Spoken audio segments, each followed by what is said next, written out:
Hello दोस्तों, आज की इस वीडियो में हम बात करने वाले रेक्सोफ DX कफ सिरप के बारे में, जिसका इस्तेमाल सूखी खांसी या साथ में बलगम आ रहा है उन सभी समस्या को ठीक करने के लिए इस सिरप का यूज किया जाता है। या आंखों से पानी आ रहा है, छींके आ रहे हैं, जुकाम की समस्या है, एलर्जी की समस्या है, तो इस समस्या को ठीक करने के लिए इस सिरप का यूज किया जाता है। ये 100 ml में आता है, जिसकी प्राइस 115 रुपये है, जो आपको किसी भी नज़दीकी मेडिकल स्टोर से खरीद सकते हैं। इसकी डोजेस की बात करें तो इसे दिन में 3 बार 5 ml इस्तेमाल कर सकते हैं।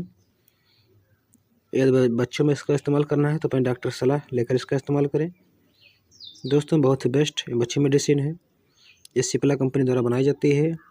एक एंटी एलर्जिक ड्रॉप है, सिरप है। इसका साइड इफेक्ट क्या, मतलियाँ उल्टी हो सकती है, पेट में दर्द हो सकता है, और वो समस्या देखिए तो इसका इस्तेमाल बंद कर दे और नज़दीकी डॉक्टर से तुरंत सलाह ले। दोस्तों, मिलते हैं अपने नए वीडियो में नई जानकारी के